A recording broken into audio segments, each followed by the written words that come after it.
नवाज शरीफ और मरियम की जीत के खिलाफ याचिका लगाई गई है। लाहौर हाईकोर्ट में दाखिल हुई है याचिका। पीटीआई समर्थित उम्मीदवारों ने दाखिल की है याचिका।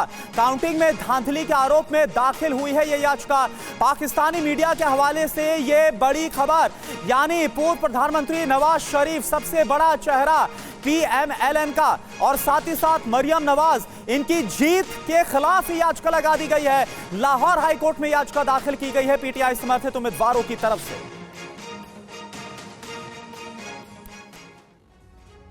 और एक और बड़ी खबर आपको बताएं, इमरान खान की बहन अलीमा खान ने नवाज शरीफ पर निशाना साधा है। चुनावी जीत वाले बयान की आलोचना की है। कहा, नवाज ने किया पाकिस्तानियों का अपमान। समय से पहले चुनाव परिणाम की घोषणा गलत है।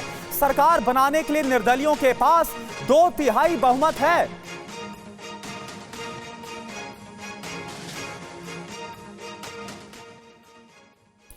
और एक और बड़ी खबर आपको बताएं, पीटीआई नेता शहबाज गिल की आर्मी चीफ आसिफ मुनीर से अपील सामने आई है। चुनाव में हस्तक्षेप करने की अपील की गई है।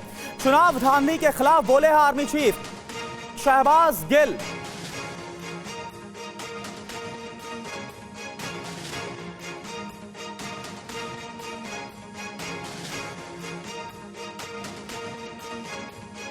और गुलाम अब्बास इस वक्त हमारे साथ जुड़े हैं। गुलाम, क्या स्थिति बनते हुए नजर आ रही, क्या वाकई में, देखिए कहा तो यही जाता है कि पाकिस्तान में सब कुछ जो कंट्रोल होता है वो सेना की तरफ से होता है, और अब आर्मी चीफ शहबाज गिल की तरफ से कहा गया है कि आसिफ मुनीर यहां पर आए और अब इस पूरे मामले में दखल दे। क्या ऐसा कुछ होता हुआ नजर आ रहा है? क्या अब सेना ही कूदेगी? देखिए, कोरोना, एक चीज तो ये क्लियर हो चुकी है कि पाकिस्तान के लोगों ने वोट डाला है, और वोट को जो भी वोट डाला है, जिसको भी उन्होंने चाहा है कि वो उनके ऊपर जो है वो रूल करे, उसको आना चाहिए। पहली बात। दूसरी बात, अभी तक की जो डाटा है, मैं आपको ये चीज क्लियर कर दूं कि 40 से 45 सीटें ऐसी हैं जिनको पीटीआई ये क्लेम कर रही है कि ये उन्होंने जीती हुई सीटें हैं, जिनका रिजल्ट तब्दील किया गया है। इसमें नवाज शरीफ की अपनी सीट भी है जिसको चैलेंज किया गया। नवाज शरीफ अगर प्रधानमंत्री की रेस में है तो जो जिस सीट से वो लाहौर में जीते हैं NA 130 में, उसकी अपनी सीट के ऊपर क्वेश्चंस उठे हुए हैं। क्योंकि जितने ग्राउंड पे, मैं खुद ग्राउंड पे था और जितने ग्राउंड पे रिपोर्टर्स थे, हमने रिजल्ट वो देखे हैं कि जब तक रिजल्ट नहीं रुके, नवाज शरीफ हार रहे थे। और जेल में बंद 70 साल की पीटीआई की जो नेता है यास्मीन, यानी गुलाम आप ये बोलना चाह रहे हैं, और जिस तरह से हाईकोर्ट में याचिका लगाई गई पाकिस्तान में, खुद नवाज शरीफ जो कि सपना आप देख रहे हैं अगला प्रधानमंत्री बनने का, वो खुद अपनी सीट से हार रहे थे। धांधली हुई है, इस बात को लेकर आरोप बेहद गंभीर है।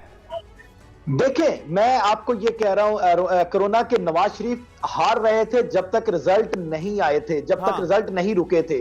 फिर रिजल्ट रुकते हैं और उसके बाद तो सवाल तो उठेगा ना, और ये सवाल बड़े सीरियस सवाल आए हैं। नवाज शरीफ को छोटी मोटी लीड से पीछे नहीं थे, और फिर अचानक से किस तरीके से नवाज शरीफ को 70,000 की लीड से जिता दिया गया, ये एक सीरियस सवाल है। और यही तो बिल्कुल, ये अपने आप में एक बहुत बड़ा और गंभीर सवाल है। आऊंगा आपके पास गुलाम अब्बास, और इसी को लेकर जो हाईकोर्ट है, लाहौर हाईकोर्ट, उसमें याचिका भी लगाई गई मरियम नवाज और नवाज शरीफ की जीत को लेकर। इसके खिलाफ एक और बड़ी खबर, पाकिस्तान में हिंसा धांधली के बीच वोटों की गिनती जारी है। किसी भी पार्टी को अभी तक बहुमत नहीं मिल पाया है। पाकिस्तान में सड़क पर होगा संग्राम, कई राजनीतिक पार्टियां करेंगी विरोध।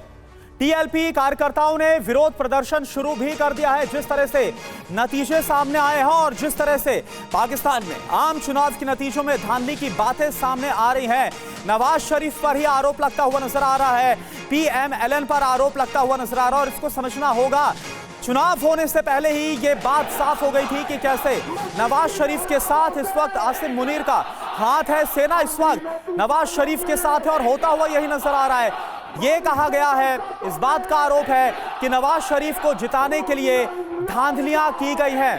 पीएमएलएन के कैंडिडेट्स को जिताने के लिए चुनाव के नतीजों में धांधलियां हुई हैं।